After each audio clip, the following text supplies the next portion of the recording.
বৃষ্টি আমরা জানি যে পটুয়াখালীতে এখনো পর্যন্ত সর্বোচ্চ হয়েছে, এরপরে পটুয়াখালী ধরে আর কোথাও হয়েছে কিনা সর্বোচ্চ বৃষ্টি?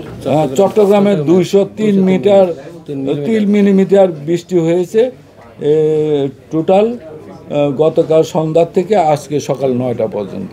চট্টগ্রামের সর্বোচ্চ এটা পর্যায়ক্রমে আজকে সারা দিনই এটা ক্রস করবে, রাতে বা কালকে সকালবেলা এটা বাংলাদেশ থেকে ওইদিকে আকাশ এরকম আজকে ঢাকায় যেরকম সকাল থেকে দেখতেছেন সারা দিনই আজকে এরকম থাকবে। কখনো কখনো বৃষ্টি হবে, কখনো কখনো থেমে যাবে, কখনো আপনার আকাশ মেঘাচ্ছন্ন মেঘলা থাকবে, কখনো হালকা দমকা বাতাস হবে। এই অবস্থায় আজকের দিনটা পার হবে। হ্যাঁ, বুধবার নাগাদ। আজকে কি বার? আজকে তো হলো সোমবার, মঙ্গলবার, কালকে পরশু দিন একদম fair weather almost. Walton fridge কিনে অনেকের মতো আপনিও হয়ে যেতে পারেন মিলেনিয়াল সেরা পণ্যের সেরা অফার।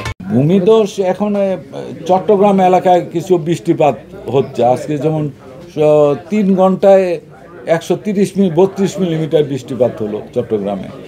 তো ওই এলাকায় যদি বৃষ্টিপাত হয় একটু এরকম যদি আরও অব্যাহত থাকে তাহলে সেই ক্ষেত্রে একটা সম্ভাবনা থেকেই থাকে, যেহেতু পাহাড়ি এলাকা। হ্যাঁ, এরকম একটা সম্ভাবনা থাকে, এটা আমরা আগেও বলেছি। আমরা শুরু থেকে বলেছিলাম যে এই চট্টগ্রাম অঞ্চলটায় বৃষ্টিপাত একটু বেশি হবে এই সাইক্লোনের প্রভাব। সিলেটে বৃষ্টিপাত তো এটা সব সময় একটু বেশি থাকে, আর যেহেতু সিলেটের মুখ এসে যাচ্ছে, সিলেটের এইদিকে যাচ্ছে, সেই জন্য যাচ্ছে বৃষ্টিপাত এই দিক থেকে ক্লিয়ার হতে ওইদিকে একটু বৃষ্টির প্রবণতা একটু থেকে যাবে। যেমন আপনার এই নিউজে দেখাইছেন যে রাঙ্গাবালি এলাকায় তলিয়ে গেছে পানি, পটুয়াখালী, খেপুপাড়া এই সমস্ত এলাকায় ওই দিকটাই বেশি,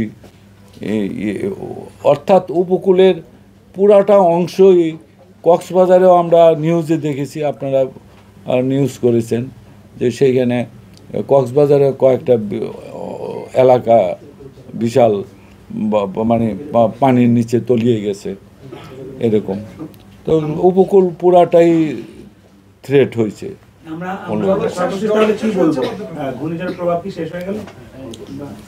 ঘূর্ণিঝড়ের প্রভাব তো আমি ঘূর্ণিঝড় বলি নাই এই মুহূর্তে, স্থল নিম্নচাপ।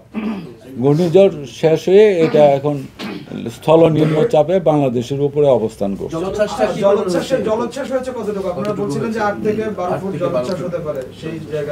এটা আপনাদের লোকাল প্রশাসন বা যারা তারা বলতে পারবেন। আমরা ওই মেজারমেন্টের পরবর্তী ক্ষয়ক্ষতি কি পরিমাণ হয়েছে এগুলি পরে জানা যাবে। এখন আমাদের কাছে ওই ধরনের রেকর্ডিং আমরা যে কতটুকু জলোচ্ছ্বাস হয়েছে সেগুলি আমাদের কাছে এই মুহূর্তে তথ্য নেই। প্রবল ঘূর্ণিঝড় কখন স্থলচাপে নিম্নচাপে পরিণত হলো এবং তার গতিপথটা কোন দিকে ছিল সেটা যদি একটু সুনির্দিষ্ট করে বলেন। উত্তর পূর্ব দিকে।